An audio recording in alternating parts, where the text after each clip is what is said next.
Sebuah kantor riset bernama Institusi 507 yang misterius di Tiongkok mengungkap mengapa ada Master Qigong yang tadinya penuh kemampuan supernatural menjadi tidak sakti lagi. Apa yang terjadi?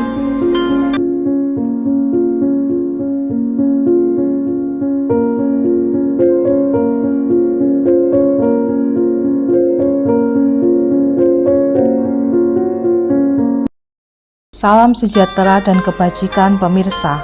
Kembali bersama saya, Neni. Masih terus menelusuri perkembangan Qigong yang menjadi hal tidak pernah kering untuk digali. Berbicara tentang kekuatan super atau kekuatan supernormal yang masih menjadi pro kontra di kalangan sains.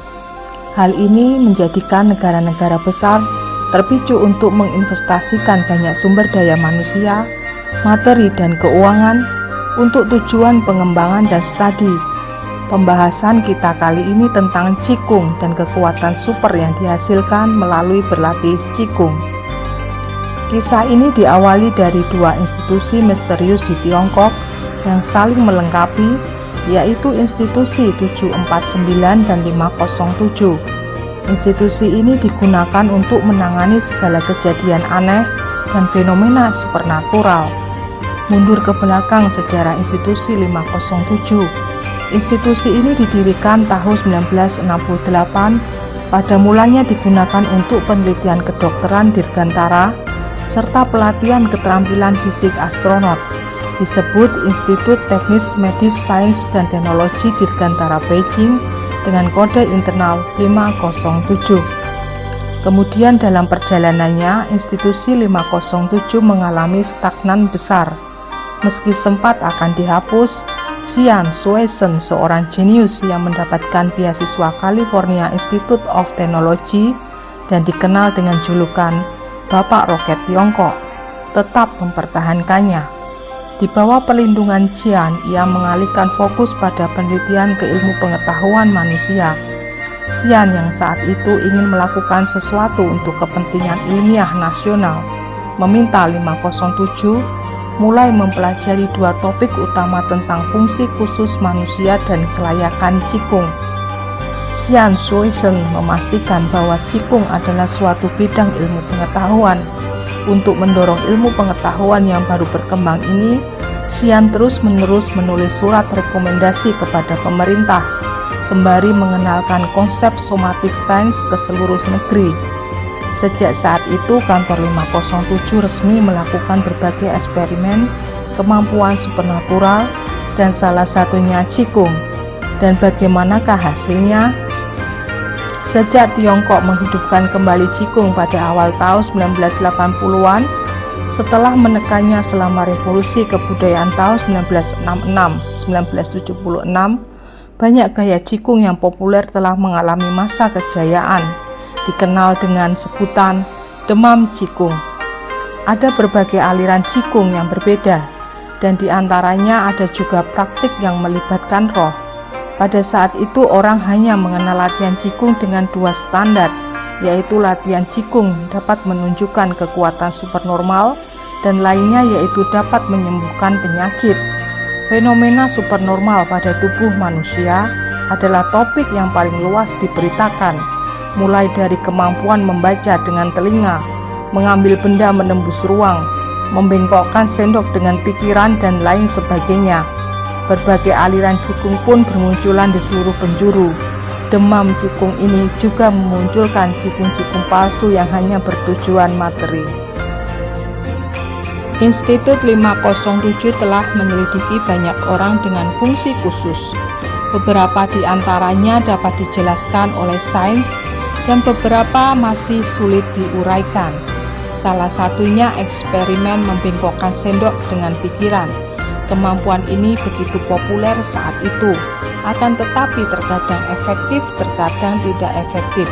Ada orang yang bisa melakukan, ada pula yang tidak bisa. Ditambah ada pula yang mengaku telah menggunakan trik sulap, sehingga seketika menjadi kacau dan sulit dicari kebenarannya. Kisah lain seorang Master Qigong dengan sebutan Superman, Zhang Baosheng. Zhang sejak usia 20-an telah mengenal Qigong dan tertarik mendalami. Setelah belajar beberapa waktu, Chang Bo-seng tiba-tiba mendapatkan kekuatan supernormal dan mulai mempromosikannya. Chang Bo-seng memiliki kemampuan mengeluarkan pil atau potongan kaca dari botol tertutup, membaca isi amplop tersegel, dan kemampuan melihat tembus tubuh orang. Kemampuan Chang Bo-seng ini mendapat pengakuan Yang Jiaying, kepala negara Tiongkok saat itu. Ia melihatnya sendiri kemampuan Chang dalam membaca isi catatan dalam kertas yang tertutup. Tahun 1983, Chang resmi dimutasikan ke institusi 507 tingkat negara untuk bekerja sama melakukan eksperimen. Pada Mei tahun 1988, Chinese Academy of Science menyusun tim untuk mengukur kemampuan Chang Bo-seng dalam tablet obat menembus botol. Namun eksperimen itu tidak berhasil dan Chang dianggap curang. Juni pada tahun yang sama, Chinese Institute of Atomic Energy juga melakukan eksperimen supernatural pada Chang Bo-seng dan hasilnya menyatakan kemampuan Chang adalah nyata. Dari pembuktian eksperimen bulan Juni itu, banyak buku dan televisi menulis kisahnya. Bahkan kemampuan supernya mengilhami film-film Hong Kong masa itu. Sebijak apapun pemerintah Tiongkok pada era 1980-an, tetap saja merupakan pemerintahan yang ateis. Semudah itukah pemerintah membiarkan demam jikung meluas begitu saja? Hingga tahun 1995, He Zhaoxiu mulai menyerang Chang Bo-seng dengan mengatakan bahwa Chang adalah penipu. He Zhaoxiu adalah anggota Partai Komunis, seorang fisikawan nuklir Tiongkok dan anggota Akademi Ilmu Pengetahuan Tiongkok. Ia menyebut dirinya sebagai orang yang sangat percaya pada Marxisme. Ia dikenal di Tiongkok karena kritiknya terhadap Falun Gong dan kritikus pengobatan tradisional Tiongkok. Ia juga secara terbuka menentang Jian Guosheng, mengutuk dukungannya terhadap penelitian terkait Qigong. Ia melihat Qigong hanyalah latihan pernafasan dan meditasi semata, dan kritik bahwa kepercayaan Yin Yang dan 5 fase dalam sistem fundamental pengobatan tradisional Tiongkok adalah terbelakang dan tidak ilmiah. Kebetulan waktu itu demam Qigong mulai mereda. Kemampuan supernatural Chang Bo-seng sepertinya juga menjadi tidak begitu efektif lagi. Kemudian ia mulai tidak menampakkan diri, hingga akhirnya meninggal tahun 2018. Lalu apa yang terjadi dengan Chang Bo-seng dan kemampuan supernaturalnya? Pakar USU bernama Li Yaofu yang memiliki kemampuan supernatural mengobati jarak jauh dengan akurasi nyaris 100% kala itu juga pernah diundang untuk bekerja sama dengan institusi 507. Dalam sebuah wawancara, dia mengatakan pendapatnya tentang kemampuan magis Chang Bo-seng. Li Yaofu mengatakan di masa awal kemampuan supernatural Chang Bo-seng memang sangat hebat. Kemudian lambat laun menjadi semakin melemah, mungkin lantaran ada kaitannya dengan mentalitasnya. Menilai dari eksperimen pembengkokan sendok di Universitas Peking, tampaknya hanya ketika benak terbebas dari pikiran yang mengganggu, barulah seseorang dapat menghasilkan potensi energinya. Apalagi pada masa itu bagi orang menjadi seorang master Qigong merupakan hal yang bisa mendatangkan kekayaan dan ketenaran seketika.